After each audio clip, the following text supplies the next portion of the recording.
nouvelle vidéo YouTube. Aujourd'hui, c'est une FAQ. C'est la première fois que je fais une FAQ en vidéo YouTube. Mais on m'a posé pas mal de questions sur Instagram. J'avais proposé un encart questions pour construire cette vidéo justement.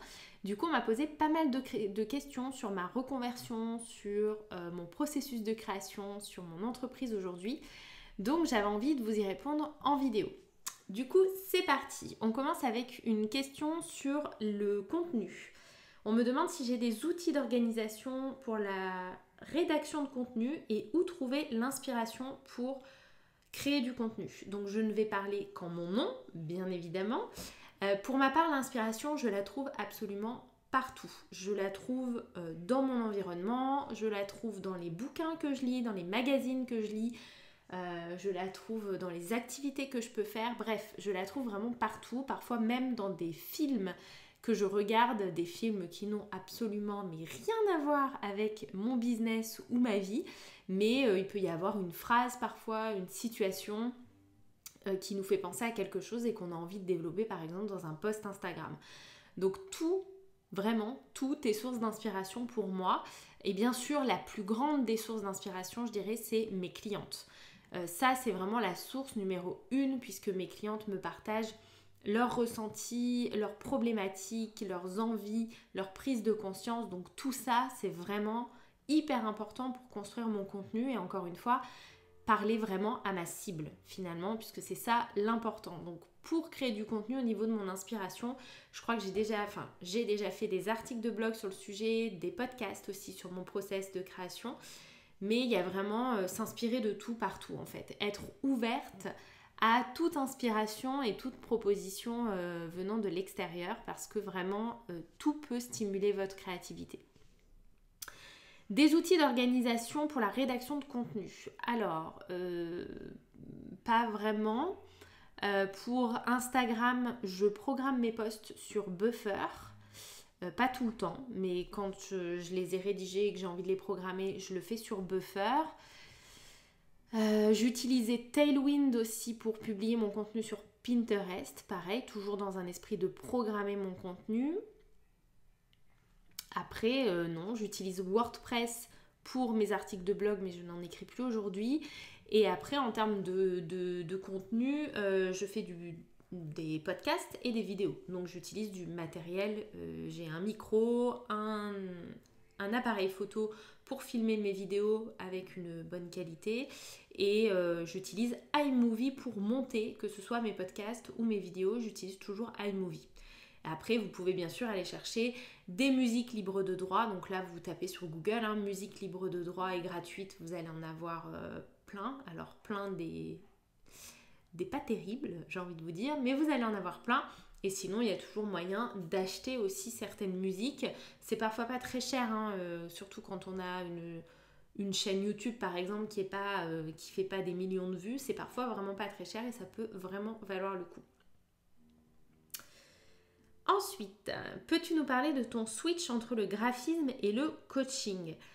Oui, en fait, j'ai commencé en tant que graphiste, quand je me suis lancée en tant qu'entrepreneur, j'ai commencé en tant que graphiste web designer et créatrice de bijoux. J'avais aussi une deuxième activité. J'ai switché à un moment donné parce que le côté prestataire de service ne me convenait pas en fait. J'avais vraiment cette sensation de ne pas avoir assez de liberté, de ne pas être libre de ce que j'avais de mon temps en fait déjà et de ce que j'avais vraiment envie de faire. Et surtout, j'étais beaucoup dans le faire puisque créer une identité visuelle, ça prend du temps. Créer un site internet, ça prend du temps. Et parfois, même si je me laissais des deadlines assez larges, parce que par contre, je me suis jamais mis des deadlines très courtes puisque je sais que mon processus de création... il faut aussi qu'il mature, surtout au départ. Aujourd'hui, je maîtrise davantage mon inspiration et ma créativité qu'au début. Au début, il fallait vraiment que je laisse décanter les choses, que je m'inspire, que je revienne dessus, etc. Du coup, ça pouvait prendre aussi un peu de temps. Mais j'ai décidé aussi d'arrêter parce que j'étais confrontée en fait à des entrepreneurs puisque j'ai jamais changé de cible en fait. Je me suis toujours adressée à des femmes entrepreneurs débutantes ou plus avancées et dans les domaines du bien-être ou de la création. je me suis toujours adressée à cette cible et parfois j'étais confrontée à des entrepreneurs débutantes qui ne savaient pas vraiment ce qu'elles voulaient. C'était difficile, elles ne savaient pas vraiment ce qu'elles voulaient et surtout quand je leur posais des questions justement sur leur cible, etc., je me rendais compte que c'était le flou artistique. Elles ne savaient pas à qui elles s'adressaient, elles ne savaient pas quel message elles voulaient faire passer, quelles étaient les valeurs de leur entreprise, etc., etc. Et du coup, pour créer une identité visuelle, on a quand même besoin de savoir à qui on s'adresse, quel message on fait passer, quelle valeur est importante pour la personne. On a vraiment besoin d'avoir de l'information pour pouvoir retranscrire les mots en images et en couleurs. Et du coup, j'étais un peu frustrée par tout ça. Et ça m'est arrivé plus d'une fois de créer une identité visuelle, d'avoir une cliente ultra satisfaite de ce que je lui avais fait et de voir mon identité visuelle finalement complètement changer 2 mois après parce que sa cible avait changé, etc. etc. Et c'est pas très agréable quand on passe du temps à créer quelque chose, on a envie que ce soit pour vraiment porter l'entreprise et pour aider l'entrepreneur à développer son activité. Du coup, je me suis dit, il est temps pour moi de créer une offre beaucoup plus complète. Donc, j'ai pas du tout lâché au départ la partie graphisme et web design. Mais j'ai créé une offre de coaching qui alliait coaching et graphisme où du coup, j'aidais ces entrepreneurs, je coachais ces entrepreneurs pour les aider dans ce cheminement de recherche. À qui je vais m'adresser, pour qui est mon service, quelles sont mes valeurs, quel est mon message que j'ai envie de faire passer. Et comme ça, j'étais sûre au moment de créer l'identité visuelle qu'on avait construit les bases solides de son entreprise. Donc en fait, j'ai switché un peu naturellement vers cette offre-là. J'avais aussi envie de proposer une offre premium et j'avais envie aussi de retrouver ce lien avec ma cliente. Ça me manquait énormément dans ma partie créative. C'est qu'il n'y avait pas beaucoup de liens finalement. J'avais un premier contact, après des échanges de mails, une visio, mais il n'y avait pas vraiment de lien avec ma cliente et ça me dérangeait. J'avais besoin de plus de relationnel, de plus de liens. Donc ce coaching tombait vraiment à pic, cette idée de coaching tombait à pic pour recréer ce lien-là aussi. Puis finalement, cette année, du coup, j'ai arrêté le branding coaching. J'ai décidé d'arrêter complètement la partie graphisme et web design parce que tout simplement, ça me procurait moins de plaisir. J'avais moins envie de le faire. Du coup, j'ai décidé d'arrêter. Donc là, j'ai encore des clientes en cours à qui je prépare identité visuelle et site web. Enfin, identité visuelle, elles sont faites, mais les sites internet, j'ai encore des clientes. Mais je n'en prends plus puisque aujourd'hui, je me tourne complètement vers l'accompagnement et le coaching.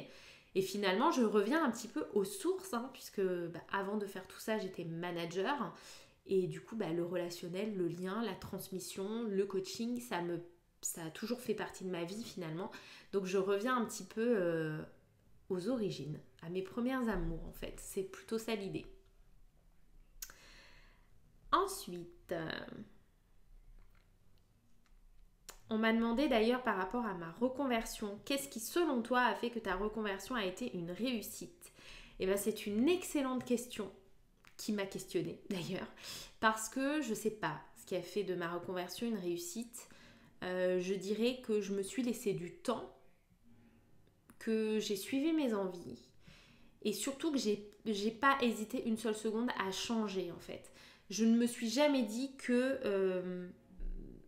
le premier produit ou le premier service que je lançais, ce serait celui que j'aurais dans 10 ans. Je me suis jamais dit ça en fait. Je me suis dit, je crée ce que j'ai envie de créer à l'instant T, je vais évoluer et je changerai au fur et à mesure. Ce qui fait que je suis passée du graphisme à du coaching et graphisme à que du coaching, etc. etc.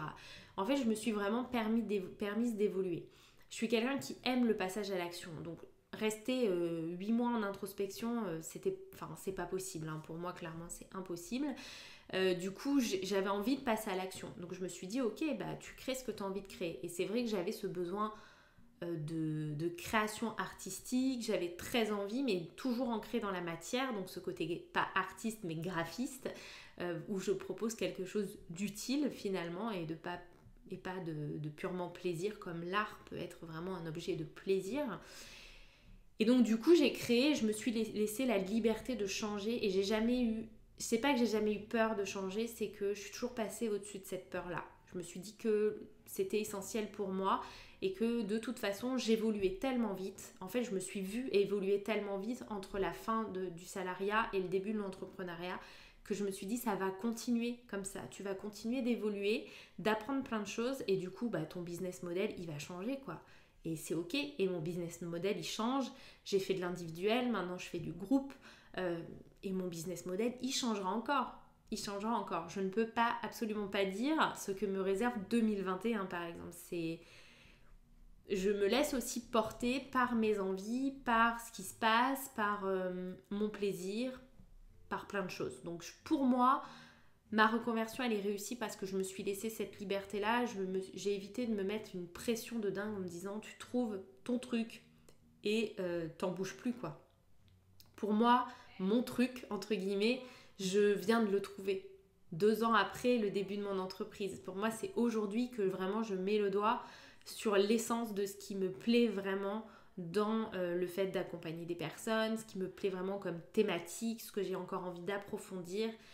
Et ça pourra changer et c'est ok en fait. D'accepter le changement pour vraiment avoir toujours l'équilibre.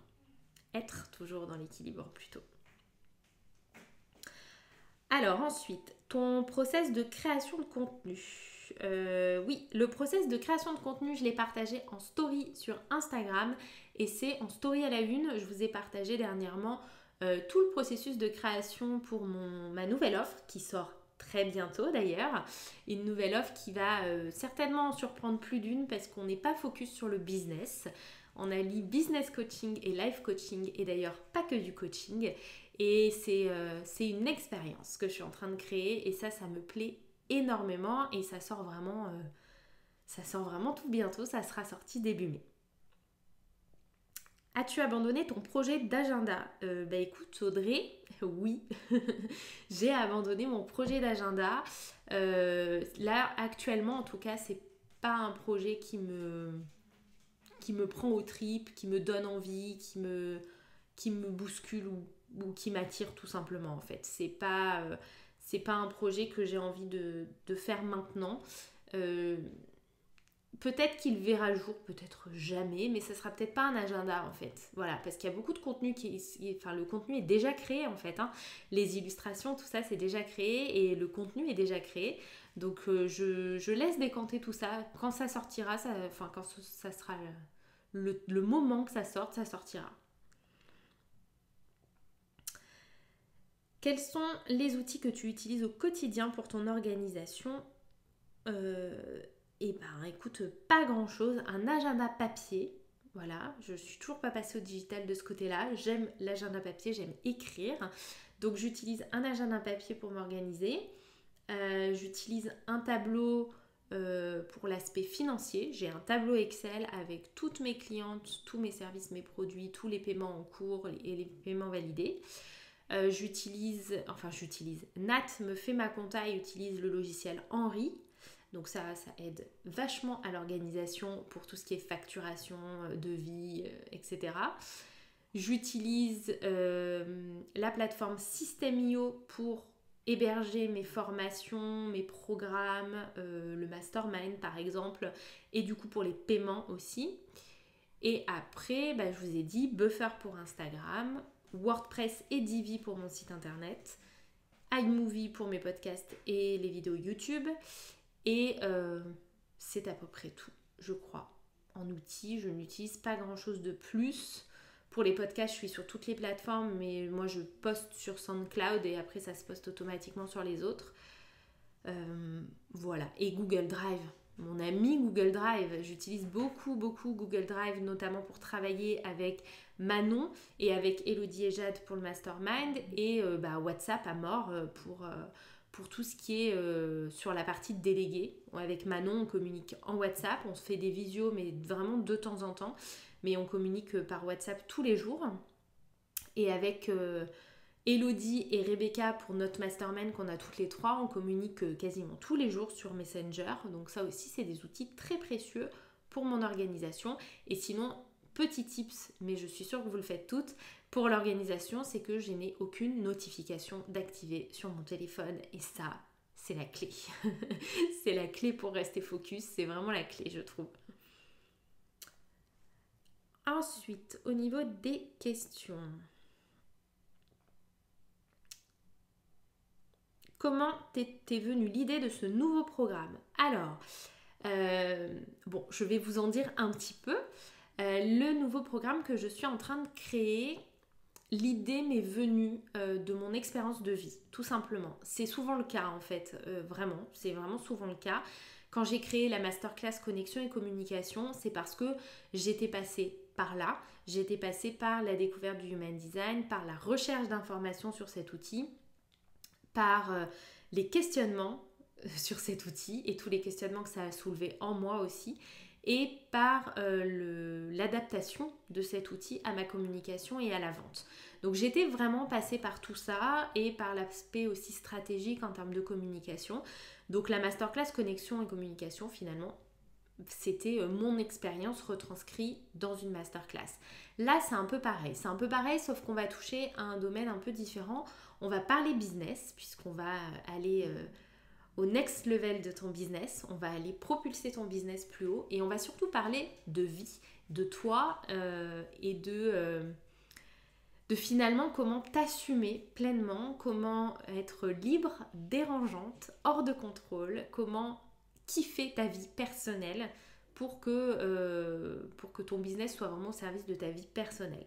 C'est vraiment l'idée, c'est que ce programme, il va être là pour vous aider à travailler sur toutes les sphères de votre vie en même temps. Pas que l'aspect business, mais vraiment toute votre vie. Et en fait, c'est vraiment un programme pour aller trouver ce fameux... Enfin, c'est pas trouver, hein, c'est pour aller vraiment expérimenter et vivre l'équilibre entre la vie personnelle et la vie professionnelle. Et se dire, ok, mon business propulse ma vie et pas ma vie propulse mon business. Et je kiffe ma vie et je kiffe mon business. Et c'est ok de kiffer les deux. Et c'est ça qui va venir créer l'équilibre. Donc c'est un travail important, un programme comme j'ai jamais créé en fait, parce qu'on va vraiment toucher beaucoup à l'aspect personnel. On va parler de plein de sujets. Si tu suis un peu mes stories sur Instagram, j'ai posé pas mal de questions, j'ai fait beaucoup de sondages en story ces derniers temps. Donc on va aller parler de féminité, de cycle, de sexualité, de créativité. On va aller se connecter au corps, on va parler d'intuition, on va parler de succès. On va vraiment aborder beaucoup de sujets pour aller vraiment upgrader ta vie et du coup upgrader ton business. Et bien sûr, on va parler aussi business, hein. Évidemment, on va parler business, on va parler chiffre d'affaires, on va parler automatisation, on va parler délégué, on va parler de beaucoup de choses dans ce programme. Donc c'est un peu mon expérience en fait, et c'est aussi l'expérience que je vis avec mes clientes. Mes clientes m'inspirent beaucoup. Et c'est vrai que là, c'est mon expérience combinée aux témoignages et aux séances que j'ai pu faire avec des entrepreneurs déjà entrepreneurs, des entrepreneurs déjà lancés ou même déjà avancés qui se retrouvent avec les mêmes problématiques que j'ai pu moi rencontrer ces derniers mois. Parce qu'il ne faut pas se leurrer, hein, on passe toutes par les mêmes phases en réalité. On les vit plus ou moins de la même manière, on les vit carrément différemment pour certaines, mais on passe par les mêmes phases. Donc mon expérience alliée au témoignage et aux séances de coaching que j'ai pu faire avec ces clientes-là, je me suis dit, il faut vraiment que je partage ça en fait. Il faut vraiment que je travaille là-dessus. Et j'ai travaillé beaucoup ces derniers mois sur moi, personnellement, sur mon couple, sur ma vie privée, pour justement venir propulser mon business à un autre niveau. Et du coup, c'est vraiment un travail hyper important. Rapport au temps aussi, bien sûr, évidemment. Donc voilà, programme construit déjà, contenu en cours de création, ça ne saurait tarder. Mais l'idée, c'est vraiment ça. C'est vraiment, je suis allée la chercher en moi et mes clientes sont venues me confirmer en fait finalement que le besoin existait et que vraiment il y avait quelque chose à faire sur ce sujet. T'es-tu déjà posé la question de la légitimité dans ton travail, métier, offre que tu vends, etc. Oui, évidemment, tout le temps. Enfin, tout le temps. Non, c'est pas un blocage, mais bien sûr que je me suis posé la question. Je me suis posé la question quand je me suis lancée en tant que graphiste web designer, puisque je n'ai aucun diplôme. Je me suis auto-formée. Je me suis posé la question quand j'ai lancé mon offre de coaching, puisque je ne suis pas coach certifiée. Je me suis posé la question quand j'ai lancé ma masterclass Connexion et Communication, puisque je ne suis pas certifiée en Human Design non plus. Alors non, je ne suis pas allergique au diplôme, simplement pour le coaching, j'ai un bagage professionnel qui fait que la position de coach, je la connais bien et que j'aime ça et que j'avais pas forcément envie d'aller me formater dans une école de coaching. Je dis pas que je le ferai jamais, j'y pense des fois et peut-être que je ferai une école de coaching, mais pour l'instant non. Le Human Design, j'ai eu une lecture tellement simple, facile de l'outil et fluide de l'outil que j'ai pas ressenti le besoin non plus de me former. J'ai quand même tenté la formation en début d'année. J'ai absolument détesté. J'ai pas du tout la même lecture, en tout cas sur le fond, bien sûr. Sur la forme, on va dire oui, mais j'ai pas du tout la même lecture et la même vision des choses et du coup je ne ferai pas cette formation jusqu'au bout. Donc oui, bien sûr que j'ai ressenti ce manque de légitimité, évidemment, de proposer des offres premium aussi, évidemment, ça demande, c'est venu titiller ma légitimité, le fait que je sois capable, mais en fait j'ai envie de te dire que c'est tout le temps le cas à chaque nouvelle création. C'est-à-dire que souvent, là je suis en train de créer mon programme, ok, donc là je suis en train de rédiger les contenus, tout ça, Manon va les mettre en forme, va corriger les fautes et après je vais m'attaquer à la partie relecture. Et au moment de la relecture, je vais trouver ça nul. Peut-être que non, cette fois-ci on ne sait pas, mais en principe, au moment de la relecture, je trouve ça nul, je trouve ça vide de sens, je trouve ça pas assez, je trouve que j'ai rien à dire, que c'est pas à moi de faire ça, que je suis pas légitime sur le sujet, etc. etc. On passe toutes par des phases comme ça.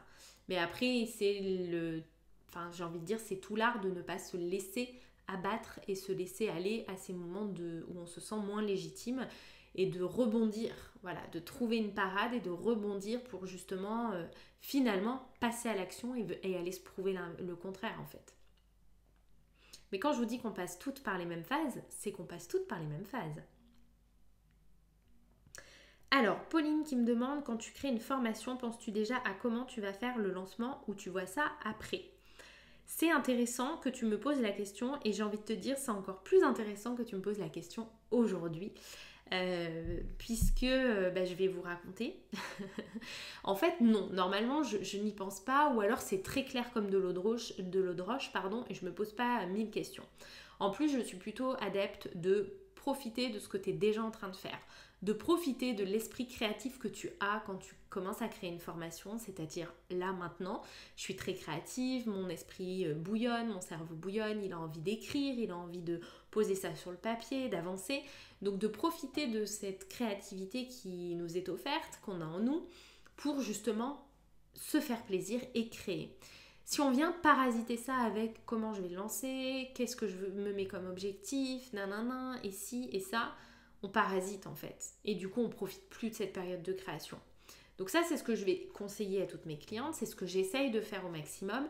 Je sais que c'est pas simple et pour preuve qu'on est toutes pareilles et toutes humaines, évidemment que dans ma tête trotte le « ok, mais quand est-ce que je le lance ?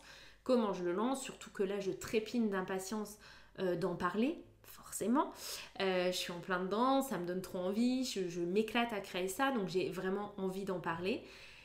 Donc évidemment, j'ai envie de le lancer le plus rapidement possible. Donc déjà, première erreur, c'est l'effet d'urgence en fait, de se dire ok, non, arrête, tu vas pas le lancer la semaine prochaine, détends-toi, laisse-toi le temps et l'espace surtout de créer tout ça.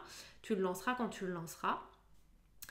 Et du coup, aujourd'hui en fait, on est jeudi, je ne sais plus combien. On est vendredi 17, pardon. Je me pose tout à l'heure et je me dis ok, là, il faut que je commence à planifier. Et là, je suis partie dans la création de contenu. J'étais hyper inspirée ce matin, donc j'ai écrit des modules et tout. Ça coulait de source, vraiment, c'était l'inspiration totale. Et je me dis non, mais là, il faut que tu cadres. Vous le voyez, le mental arriver ? Il faut que tu cadres les choses là. Planifie un peu. Qu'est-ce que tu fais quand ? Comment tu vas lancer, à quelle date, du coup il faut que tu anticipes des trucs parce qu'évidemment un lancement ça s'anticipe, ça se décide pas du jour au lendemain. Et donc je me suis mis la pression toute seule sur ce lancement. et j'ai pas ma baseline, et je sais pas qu'est-ce que j'ai envie de faire vraiment comme lancement, et du coup je sais pas à quelle date, et du coup ci, du coup ça, et là il se passe un truc qu'il ne doit pas se passer. Le mental prend le dessus, le corps se tait et c'est fini. Pour peu que l'ego s'en mêle en mode oui mais moi je veux atteindre ça comme objectif, alors là c'est foutu. Donc du coup j'ai lâché l'affaire et je me suis dit que j'allais tourner cette vidéo histoire de faire autre chose et de laisser mon mental se battre tranquillement avec mon ego. Et une fois que la bataille sera terminée, je pourrai reprendre possession de mon corps et continuer à travailler sur le contenu en me faisant plaisir. Le meilleur pour moi moyen de faire un bon lancement, c'est bien sûr de se laisser du temps.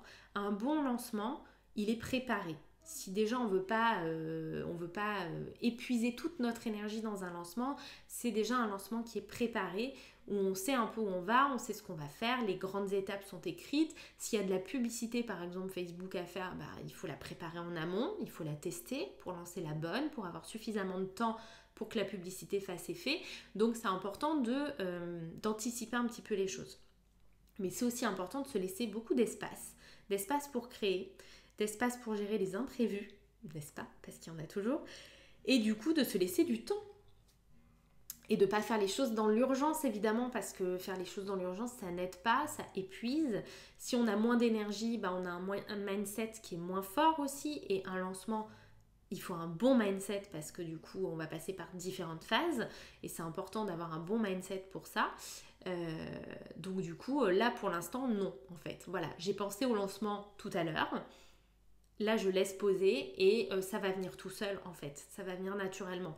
C'est pas en me posant dessus et en me posant 1000 questions que ça va sortir, c'est plutôt en me concentrant sur la partie créative. Il y a un moment où je vais me dire ok, en fait c'est ça que j'ai envie de faire comme lancement et tout va découler normalement et les dates vont se mettre tranquillement. De toute façon à partir du moment où ça coince et où on se dit j'ai pas assez de temps, c'est trop tôt, etc. Le moment c'est que c'est trop tôt quoi et que faut décaler un petit peu au niveau des dates. Donc voilà, donc ça c'est pas quelque chose que j'ai anticipé là maintenant pour ce programme-là. C'est pas quelque chose que j'avais forcément anticipé pour la deuxième session de la masterclass connexion et communication. Je m'étais dit que je referais le même lancement que la première session et finalement j'ai tout changé en cours de route parce que j'avais plus envie de faire ça, j'avais envie de faire autre chose et du coup j'ai créé le défi bimagnétique.